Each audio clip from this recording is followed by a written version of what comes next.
YouTube chicks. Get ready. You know what to do, chicks. Look at Chick Smooth. Hey, Chick Smooth, appreciate all the coverage that you've been doing. I've been watching your shit for a while. I just subscribed to your shit too, bro. Oh man, you guys, what is going on out here these days? Looks like we might be back in the early 2000s where rappers were actually pressing media personalities. Now, this one is a little bit strange, you guys. A couple days ago, DJ Akademiks went to the NBA Youngboy show that was in Newark, New Jersey. Now, shout out to Newark, shout out to Eastwick, shout out to the whole Garden State. While Akademiks was enjoying the show, he noticed Jim Jones was also in attendance. If you guys don't know, Jim Jones and Birdman are actually very cool. These guys are super tapped in. Birdman actually pulled up to Jim Jones's hood in Harlem just to kick it with him. Nah, I love you, sweetheart. You dig what I'm saying? That's right. Yeah, I'm out here with my blood. Outside in Harlem. Uncle D. Happy. Soon as I saw this video, I said to myself, there's no doubt that Jim Jones will be at the concert tonight. Now, Akademiks actually walks up to Jim Jones to go have a conversation, which I will personally say is the first mistake. If you're in media and you do not know a rapper, especially if you're somebody like Akademiks, you gotta know that some of these rappers are not as friendly as they may seem online. And also, especially if you're cool with my ops. Unfortunately for Akademiks, Jim was not in the mood to have a conversation with him. Here's what happened. I was walking quickly to get to Birdman, but right behind Birdman was Jim Jones. Jim Jones had brought his mom there. I didn't even realize he brought his mom. Like Mama Jones, he brought his mom there. So I'm walking mad quickly. But I ain't gonna lie to you, I think the way Jim seen it was like I'm walking up on him. I swear. Like, cause I'm walking mad quick. And so so I see Birdman and I see Jim Jones. And I'm like, oh shit, Jim, what up? Now let me tell you the history with me and Jim. I don't know if in history. I did an interview with Kanye West. Kanye West said he gave Jim Jones $2 million and he was mad that Jim Jones couldn't make him a PDF. Okay, that went viral. Jim was trying to get some buzz at the time. Jim, I don't know how, like through an intermediary, hits me to say, yo, I want to do an interview responding to Ye. It never happened, but while setting it up, Jim says to me, yo, we should probably get on the phone because, I just want to make sure we good, right? That happens with mad artists, chat. Like, sometimes the artists want to talk to you before getting on set with you because they don't know if you about to just ask them some federal shit or whatever. So that's valid with me. It's all cool. So that's the last thing I know about anything with me and Jim Jones, right? Cool. So now, so when I see Jim Jones, I'm like, "Oh, Jim, what up?" And Jim, what up back at me is a different type of what up. He's like, "Nigga, what up?" And I'm like, "Whoa." Now I'm gonna be honest. I don't know if it's how I walked up. Anyway, that happened. I'm like, damn. I'm like, first of all, I'm gonna give Jim his credit. Jim was the oldest YN in the building, but he was on YN timing. I'm gonna keep it a bean. I ain't no liar. Jim, I just Google his age. Jim 49. Jim was the oldest YN up in the building there, but he was on YN timing. You feel what I'm saying? Like you could tell. Jim, and I said to myself, I said, maybe it's because of Youngboy concert. Everybody a little bit aggressive here. Cool. So anyway, all right. So that happened. So I'm like, again, I'm thinking he's cool. Even though the walk-up was a little crazy, right?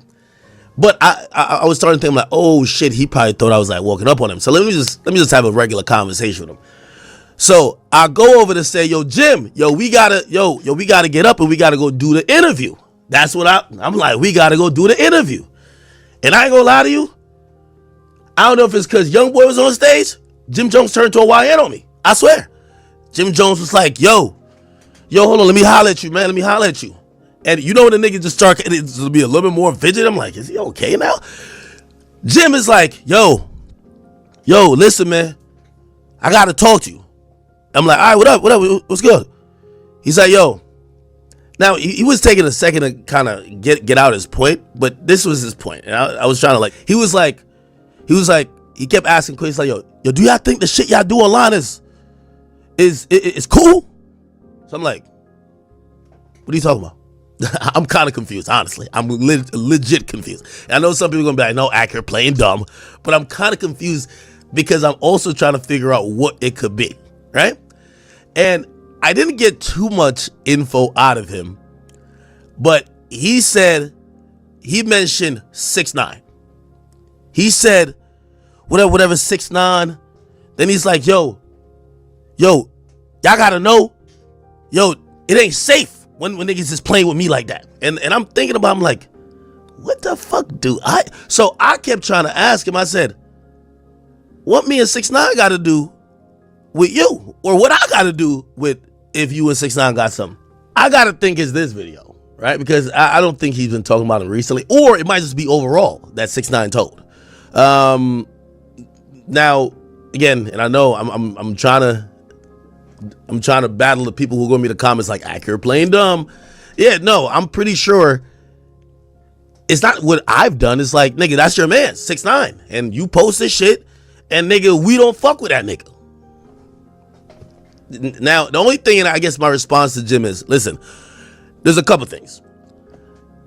In that moment, I could see why Jim's career is where it is. If that's the approach you take with niggas, like that super tough, like that felt like some 90s shit, right? Like some, I'm like super gangster, right? I could see why in moments like that, people have those interactions with you and they're like, I'm good off you. Because in reality, if you're not a hot musician, niggas don't got to deal with you. After that handshake and even like that energy, I could have just said, I'm gonna just leave him over there, nigga. I walked up, I thought we could have a conversation. He just wasn't trying to have a conversation. So he was just like, yo, man, I ain't trying to have no conversation. I ain't trying to have no conversation. He's like, listen, man, just enjoy the show. Just enjoy the show. Just enjoy the show. And I'm like, okay. Then he's like, yo, he said something like, yo, and if anybody got a problem with me, they can let me know. I'm like, all right. Now, I think in addition to Akademiks posting 6ix9ine talking crazy about Jim Jones, Jim is also pissed off at certain things Akademiks has been saying about him over the last couple of months. When Jim was going at it with Nas, Akademiks said Jim Jones was out of his mind. He was basically clowning Jim Jones for trying to compare himself to Nas. I don't know how this Jim Jones Nas thing even really kicked up, but Jim Jones has been comparing himself to Nas. He claimed he had more Billboard entries than Nas, a flat out lie, right? He claimed, he was almost claiming like his catalog is better than Nas, a flat out lie. And now he's claiming that because he mentioned Nas, he got Nas the most viral publicity Nas has ever received. Another flat out lie. Like, I like Jim Jones. Like, you always gotta love a passionate liar, right? Like, this guy's he's just lying left and right, but he's passionate about these lies. And let's not forget, just last week when Jim Jones announced a podcast with Fab, Mano, and Dave East, Akademiks criticized the move and basically tried to call him broke for starting the podcast. If you told me that Fabulous, Jim Jones, Mano, and Dave East, if you told me that they were together, I'd be like, oh my God, they're making like some type of four-way greatest New York rapper things. Shit, they're gonna sell some shit, go on tour. Bruv, there's still more money in music. Unless like you're YB, unless you're like the Drakes, there's no money for the middle order guys. It is. So if you're somebody like Jim Jones and you hear Akademiks just criticizing you, constantly shitting on you and talking negatively about you, and on top of that, you go on Instagram and he's posting your op just trash talking you, yeah, you're definitely gonna feel some kind of way when you see him in person. If you ask me, I think Birdman is the only person that can mediate things between these two, and that's only if both parties want to make it happen. You guys get in the comments below, what do you guys make of Jim Jones pressing Akademiks at the YB show? Do you guys think it was just because Akademiks was posting 6ix9ine on this page? Like this video, subscribe to my channel. I'll see you guys later, man.